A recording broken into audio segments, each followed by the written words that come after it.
When Gold Rush first launched in 2010, Tony Beets was nowhere to be seen in the cast. At the time, producers had been advised by an anonymous insider to stay away from him, warning that Beets was nothing but trouble and would only bring problems to the show. Initially, the producers took this warning seriously and left him out. But everything changed in Season 2 when Tony Beets suddenly appeared on screen.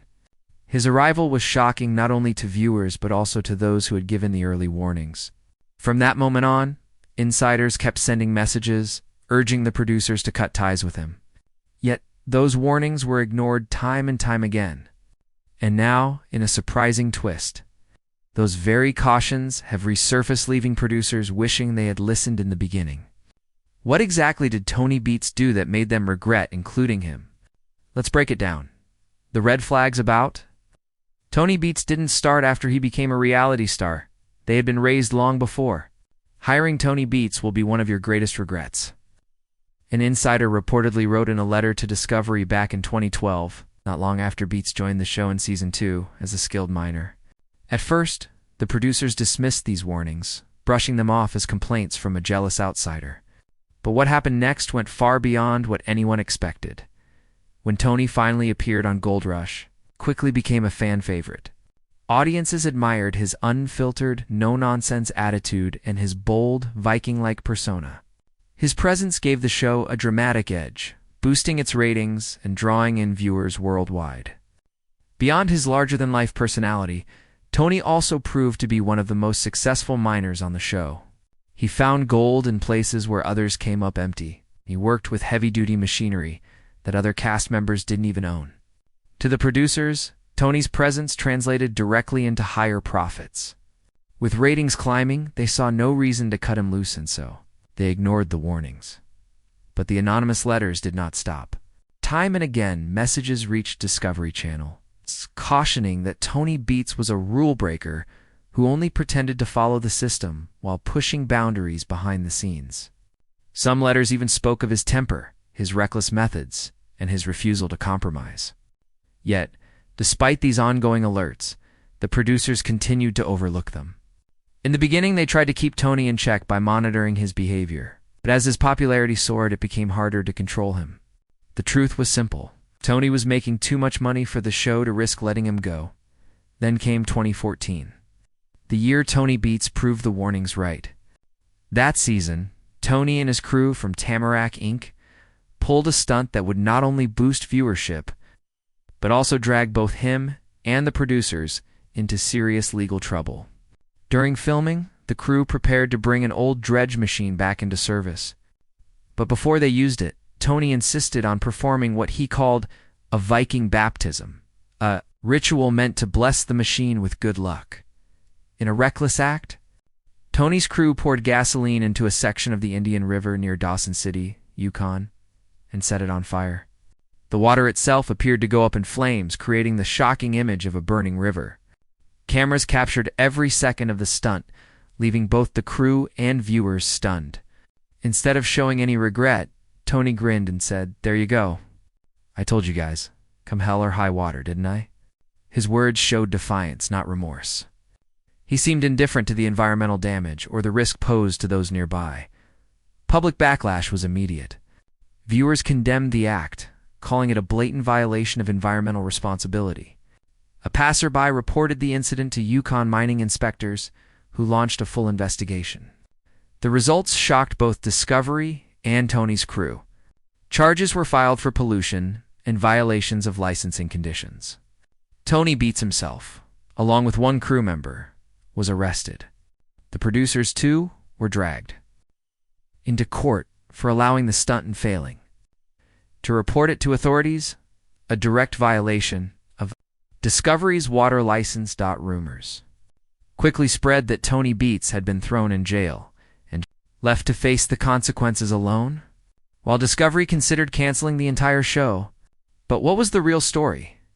In court, Judge Chisholm made it clear that Tony Beets had been reckless.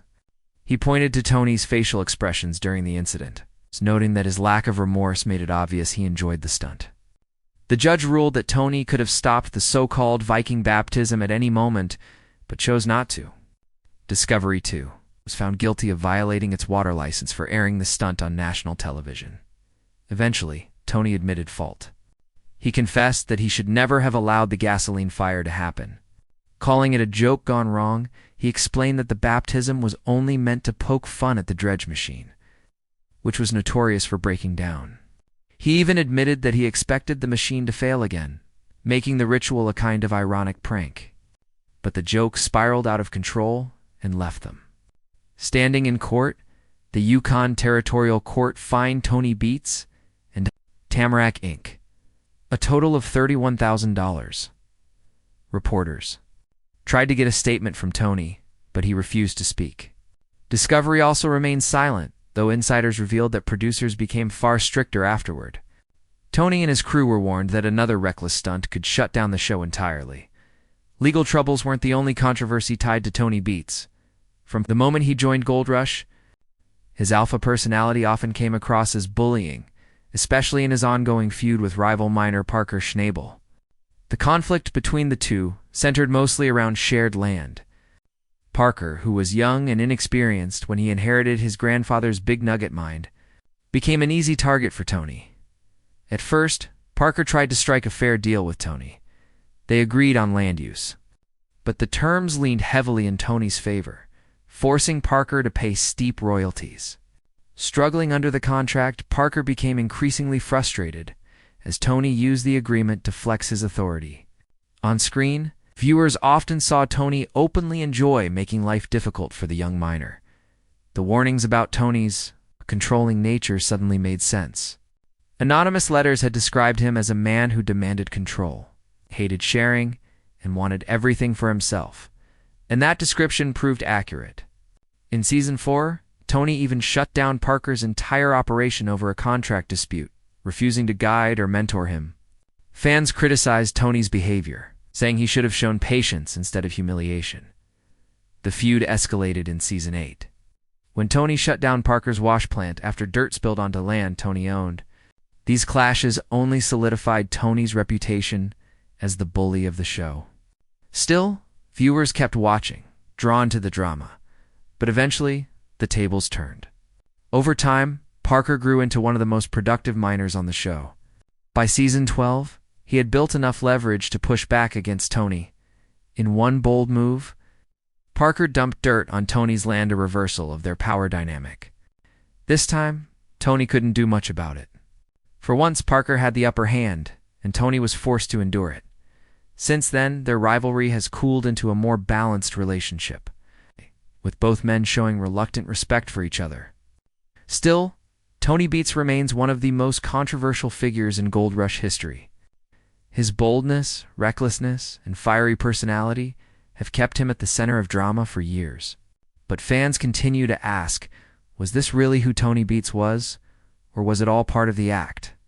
For years, producers walked a fine line with Tony Beets. On one hand, he was television gold.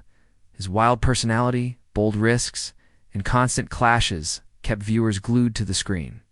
On the other hand, his recklessness, defiance, and legal troubles placed both the show and the network in danger. The Fire on Water scandal proved just how risky it was to give him free rein. But the producers also knew one thing clearly. Without Tony, Gold Rush might lose its edge. This left the network trapped in a complicated dilemma. Should they prioritize ratings and profits, or should they protect the show from the damage Tony might bring in the future? In many ways, they chose both, keeping him on, but watching him more closely than ever. Behind the scenes, insiders revealed that producers tightened the reins, demanding strict compliance from Tony and his team.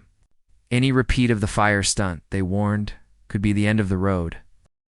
But if there's one thing history has shown, it's that Tony Beets doesn't exactly thrive under rules. His defiant personality, what made him popular with fans in the first place, was also the very trait that worried the network. For Tony, being toned down never seemed to fit. What made Tony Beets such a controversial figure wasn't just his actions, but the way people interpreted him.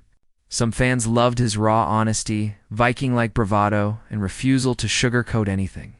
To them, Tony was the definition of tough, a larger-than-life figure who embodied the rugged spirit of gold mining.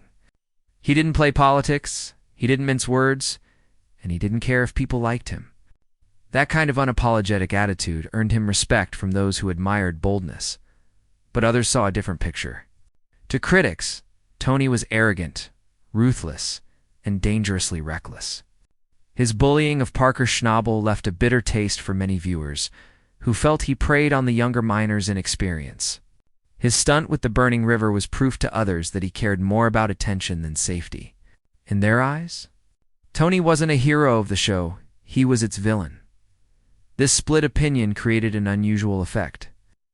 Tony Beets became both the most hated and most loved character on Gold Rush, and for the producers. That was still a win, whether people tuned in to cheer for him or root against him. One thing was certain: people were watching. The feud between Tony and Parker grew into one of the defining storylines of the series. It wasn't just about gold.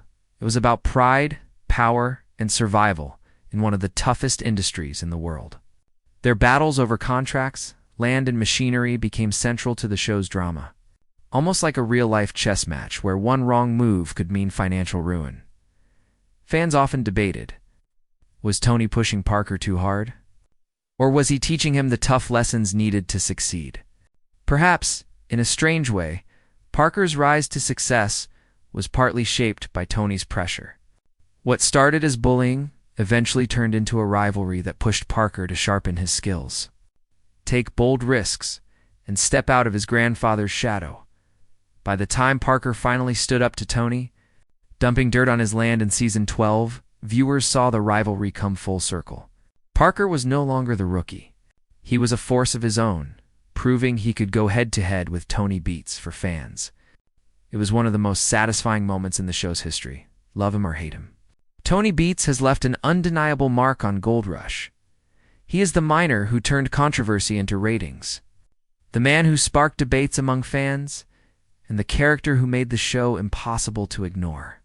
From his daring stunts to his heated rivalries, Tony became the embodiment of both the rewards and the risks of reality TV.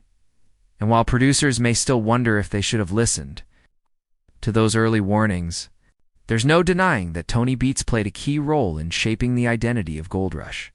Without him, the show would never have been the same today. Tony Beets is celebrated around the world for his unforgettable presence on television, his strong personality, and his no-nonsense attitude. But his journey to becoming one of the most iconic figures in Gold Rush started from very humble beginnings. Far from the goldfields of the Yukon, his story is about resilience, risk-taking, and transformation, how a boy from a small Dutch village became one of the most famous miners in modern times. Tony Beets, often called the Dutch-Canadian Viking, was born on December 15th, 1959. On a farm in Wiedens, Netherlands. His childhood was rooted in hard work on his parents' dairy farm. There he cared for animals, carried out daily chores, and quickly learned the importance of responsibility.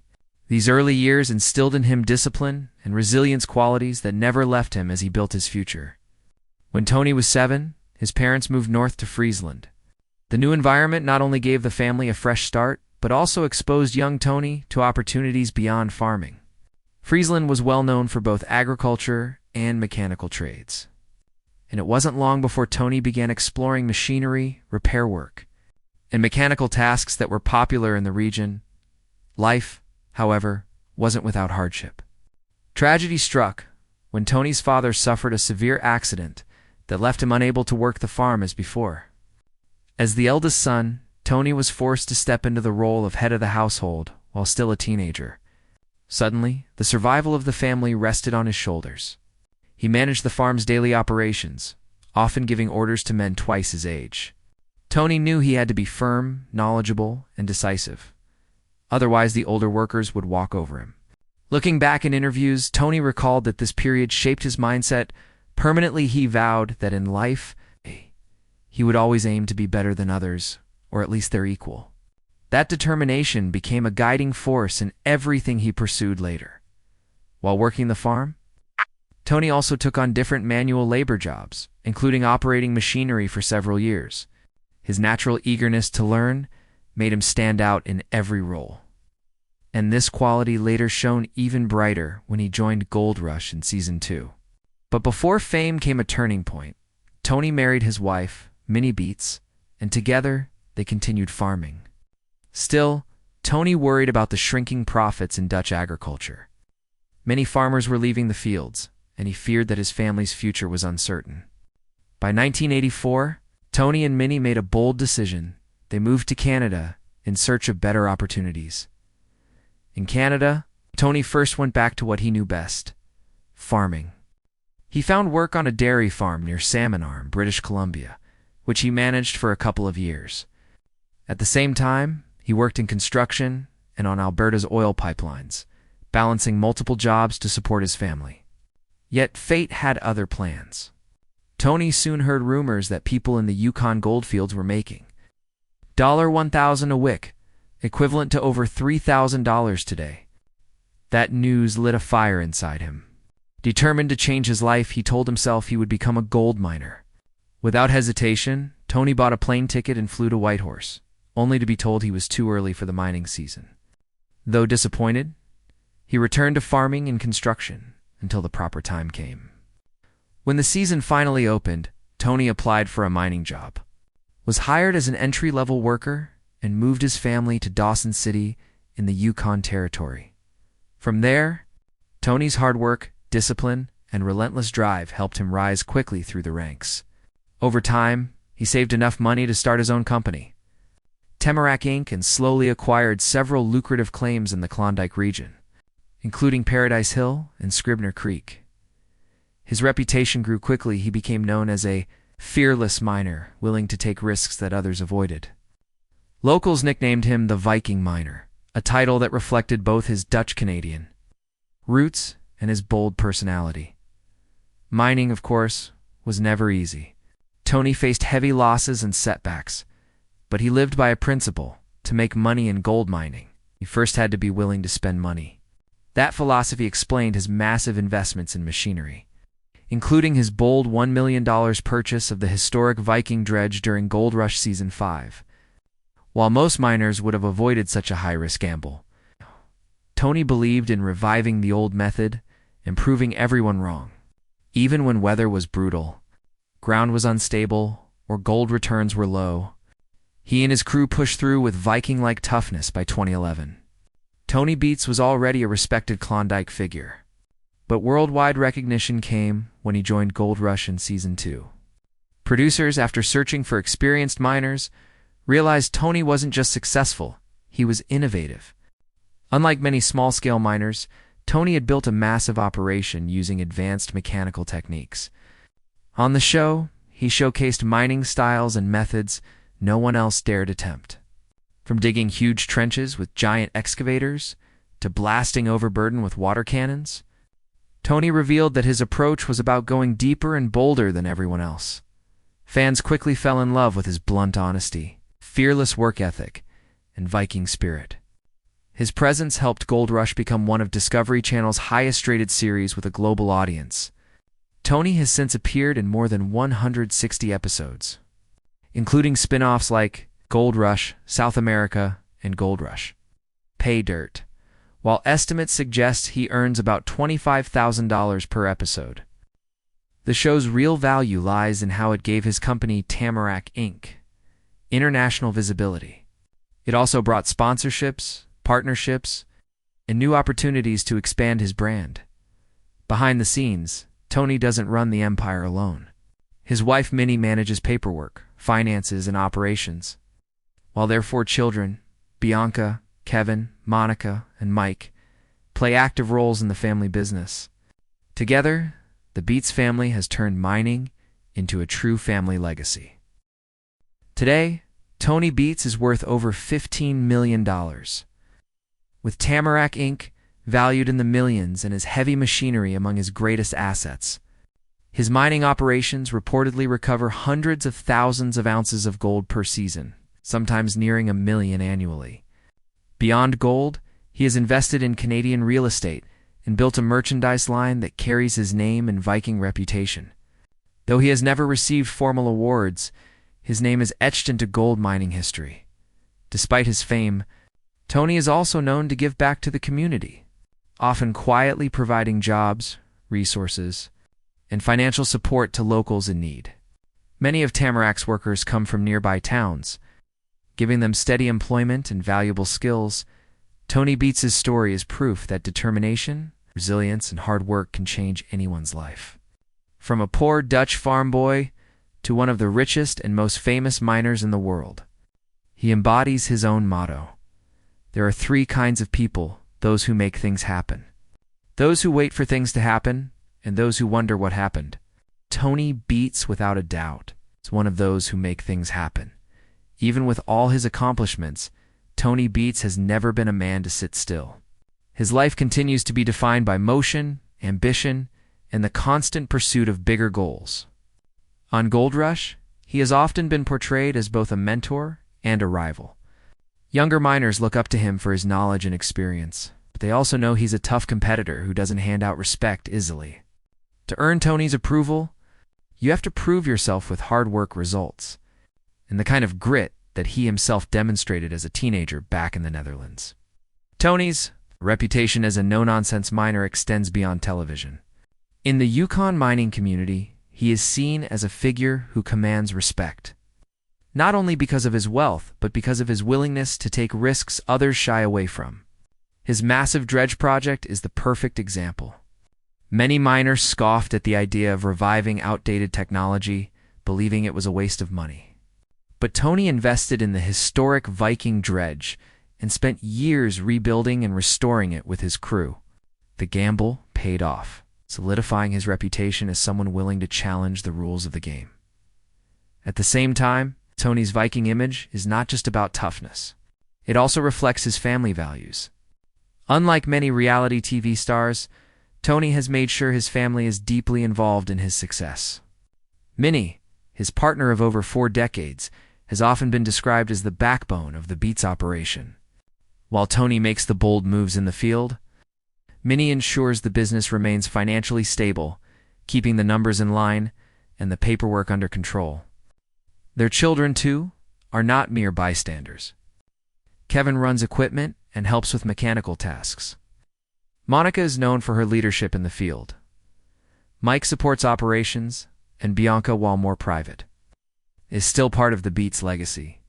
For the Beets family, mining is not just a job, it's a way of life. But despite Tony's strong image on television, his journey has also been filled with challenges. Mining is a brutal industry, and there are seasons when even the hardest work doesn't guarantee success. There have been times when his crew put in endless hours under freezing, back-breaking conditions, only to pull far less gold than expected. Yet Tony's philosophy never wavered. He has often said that in gold mining, you must be prepared for both the highs and the lows, and that failure is simply part of the process. This resilience has made him not just a miner, but a symbol of perseverance for fans watching around the world. On Gold Rush, Tony's larger-than-life presence has made him a fan favorite, but it has also made him one of the show's most polarizing figures. Some viewers love his direct, tough-love approach, while others find him intimidating. Even producers admitted early on that they were warned Tony might be too much trouble for television. Yet he proved them wrong. His bold personality and incredible results on the goldfields brought authenticity and excitement to the show, which is why he remains a central figure season after season. Today, Tony Beets continues to expand his mining empire while also cementing his legacy as one of the most successful miners in television history. His story is proof that anyone's life can change with determination and the courage to take risks. From the boy who once commanded farmhands twice his age in the Netherlands to the multimillionaire Viking miner of the Yukon, Tony Beets is living proof that the impossible is possible. And as long as there is ground left to dig and gold left to find, you can be certain that Tony Beets will be out there, making things happen just as he always has.